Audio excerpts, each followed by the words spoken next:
So is Minecraft lagging constantly and you're ready to throw your computer out the window?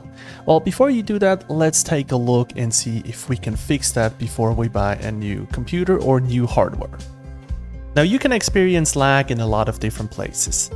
If you experience lag in a server, that is going to be different than if you experience lag in your single player world. In this video, we're going to look in 3 different areas. First, we're going to look at lag in a server, then lag in just certain worlds or in certain areas of your world, and lastly, we're looking on what to do if you experience lag just everywhere in Minecraft. And as always, I have chapters set up in my videos and timestamps down in the description, so you can jump directly to the area that you would like to look at.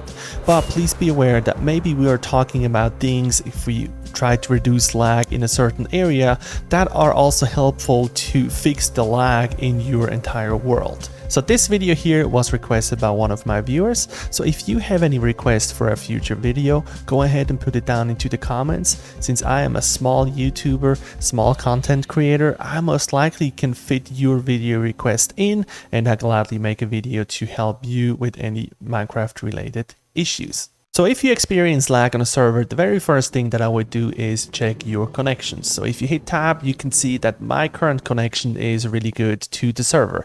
Now as I logged in earlier, and I can put in a little screenshot here, my connection to the server was not really good, but nothing with my computer or with my settings changed, and I'm still in the same area. So if you have lag on a server, it can be a few different things. Now on a server, the first thing that we have to find out is, are you playing on a privately hosted server or on a publicly hosted server? Now on a privately hosted server, then it also depends, well, how good is the server from your server host and how strong is the internet connections. So for example, in this server here, if we have more than 4 or 5 people in, then we can feel that we have some lag going on.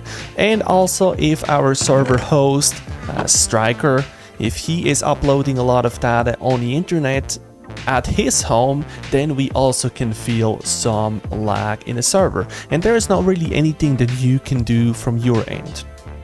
But if anybody else on the server does not have an issue and no lag, and you're the only one that always complains about lag, well, there are a couple things that we can check. Well, first, let's go to Google and run a speed test. You can either use speedtest.net, or you can just go to Google, type in speed test, and then click on run speed test. Now it's going to take a few seconds where your upload and your download speed is being tested. Now, if you're anywhere over 100, then you shouldn't have any issues with your internet connection. And then most likely the issue is because the server is just fairly far away from where you're located, or the server itself has some issues. Now, what can you do if you have a very low upload and download speed? And very low, we're talking about 10 and below, or maybe 20 and below. Well, first of all, find out what internet speed are you supposed to get from your internet service provider. Now, if you just have a 10 Mbps or a 20 Mbps line from your internet service provider, then maybe you can look into if you can upgrade that to 100. Now, if you need to upgrade your speed, go ahead and check what your internet service provider currently offers and for what price. You may find that you actually currently pay more than what you can get if you sign a new contract, because often the internet service provider are upgrading the speeds, but since you are grandfathered into your old contract, they're not just going to give you more for free. Now, if you have a fast line, but you just get a very slow upload and download speed on your computer, then the best bet is to connect your computer with a network cable directly to your router. So if you go over Wi-Fi, and that especially applies if you are in a city or if you're in an apartment complex with a lot of wireless signals around, that can slow down a lot. So if you can, try to pull a network cable from your computer to your modem, and if you need to go out and buy a network cable, try to go with a Cat6 cable or at least a Cat5e, so that you have the fastest possible speed. Now, if you cannot run a network cable from your modem to your computer, then see if you can use a power line adapter. A power line adapter you just plug into an outlet close to your modem and then the other one close to your computer.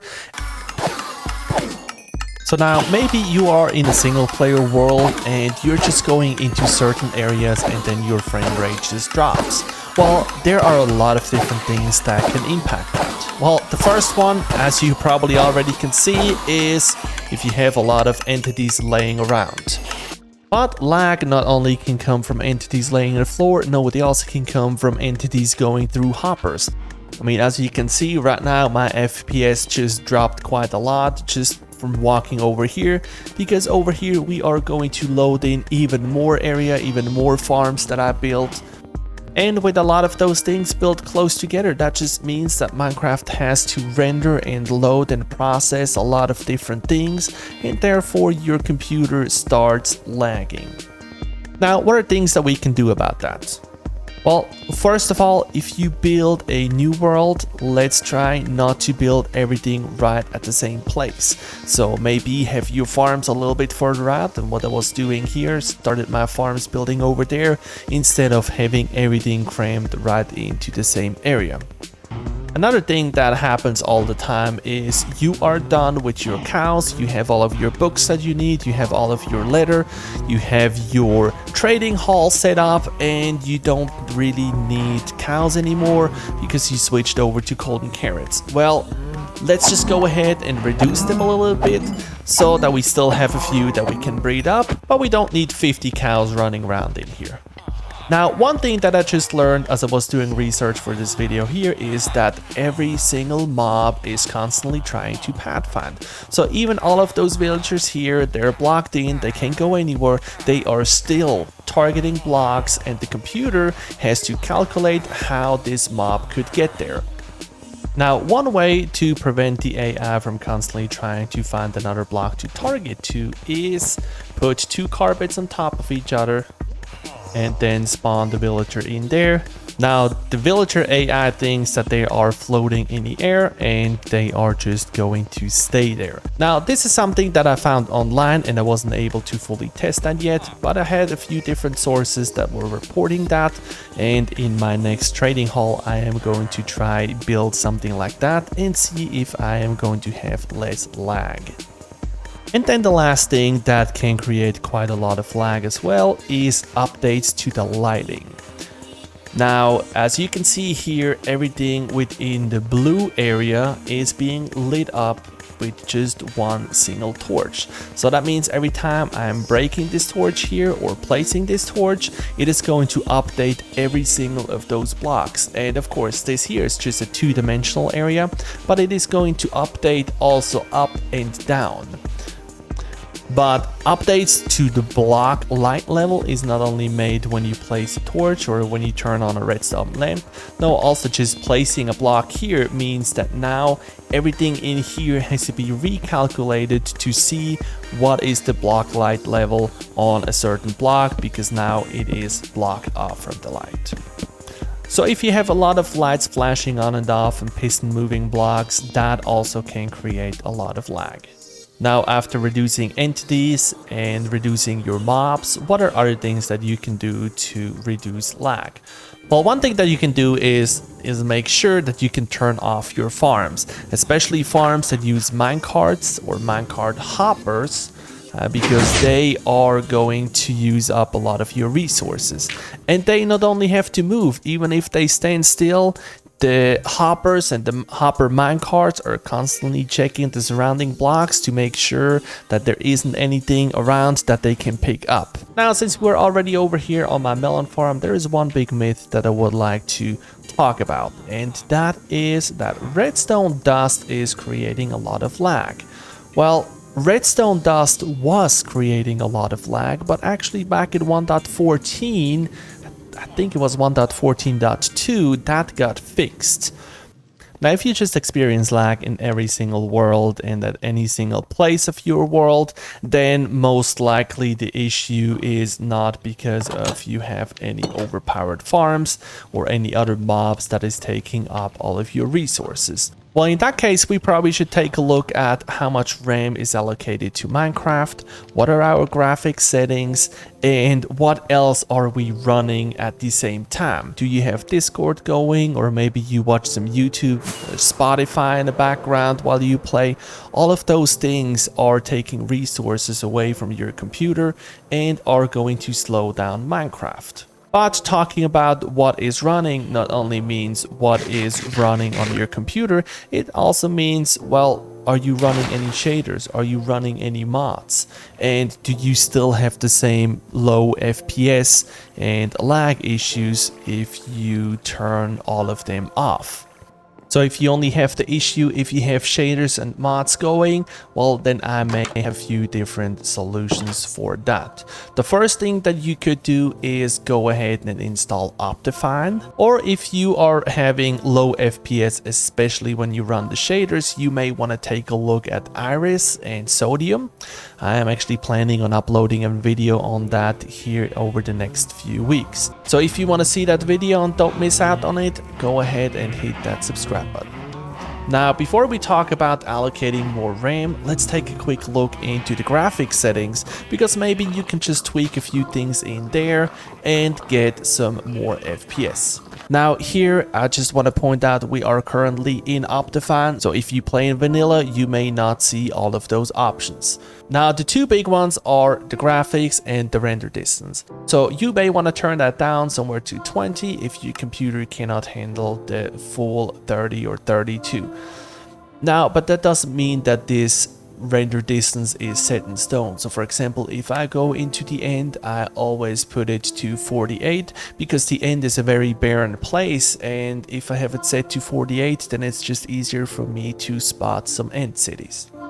The other one will be the graphic setting itself. We have 3 different levels. We have fancy, what is the medium, we have fabulous, what is the highest one, and we have fast. Now, if you can avoid fast, that would be great, because I think in fast, with the non-transparent leaves, that just takes away a lot of your Minecraft experience. However, the difference between fancy and fabulous is, in my opinion, not that much. The main difference there is on how are things rendered behind the translucence block. We're having a few changes to particles and some changes to the light rendering. Now, the Minecraft Wiki has a really good page about all the settings, and I will link this in the description so that you can take a closer look to it and see what actually is impacting your performance. Now, for the last 2 things that I'm going to talk about, we are taking a look at the debug screen. So if you push F3, it opens the debug screen, and then in the top right corner, you can see some information. So first of all, you can see that I am currently running on the Java version 16, and that is the most current version that you can use. So if you are on a lower version of Java, you may want to go ahead and update to the most current version. Now, I have the link down in the description on how to install it, and the link brings you this page here where you see the Java 16 development kit. You scroll all the way down where you get to your operating system, and that most likely is Windows x64, and then you go over here and you download this file. If you have the file downloaded, you can double click on it, and then it is going to install the newest version. Now, another thing that you can see is right underneath Java, we have memory. And as you can see, my memory is currently running fairly high. So we are currently between 60 and 70. And if I am flying into an area where we have a little bit more going on, I'm pretty sure I can bring that up even more.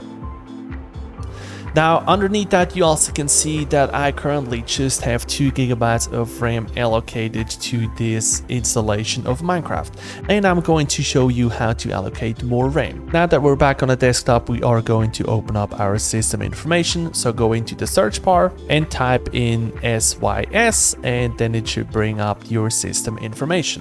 Now in here, you can find a lot of different information. But what we are going to look at is we are looking at our installed RAM. So if we go back into our Minecraft launcher In here we can allocate more RAM. I have 16 gigabytes, so that means I am never going to allocate more than 8 gigabytes of RAM. If you have 32 gigabytes in there, you can go to 16 gigabytes allocated to Minecraft. However, everything over 8 gigabytes is not really going to make a difference anyways. So if you're just running a regular vanilla Minecraft, I think I would go with somewhere between 4 and 6 gigabytes of RAM. And if you are playing on a modded version with a lot of different mods on, maybe go between 6 and 8. So how are we going to do that? In our launcher, we go into installations, and then we are going to select which one we want to allocate more RAM. So I'm going into the 1.17.1 Optifine version. Click onto edit and then on more options. Now we scroll down and you can see XMX2G means that we currently have 2 gigabytes allocated. I'm going to change that to 6 and then click save. Now, of course, you are going to have to do that for each and every of your installation that you use. So the more installations you have, the more times you have to do that. And as you can see, we are in the same world, in the same place that we just left, and we went from 60% down to 20% because now we have 6 gigabytes of RAM allocated to this world. And as you can see, we're now spiking up to 30% there for a second. And when before we had a lot of lag flying around here, especially with OBS running in the background, now I don't have any lag at all and my FPS are quite a bit higher than before. Now, if you're still here, that means that you probably watched the whole video and you are my hero. Thank you so much for sticking around and listening to all of those tips and tricks that I was giving you to fix or improve your Minecraft lag. Now, I really hope that one of those many tips helped you speed up your Minecraft. If so, then please go down into the comments and tell me which of those tips helped you the most, because so I can go in and add more timestamps for other viewers to come in so that they can go directly to the most helpful part of the video. Thank you also to Volcage MC, the viewer that requested this video. I really hope that this one here helped you fix your lag issue. And if somebody else has a question or a video idea for me, something that you want me to do, go ahead and tell me down in the comments. I am glad to help you out. Thank you for watching me today, and I really hope I see you on my next video. Thank you and goodbye.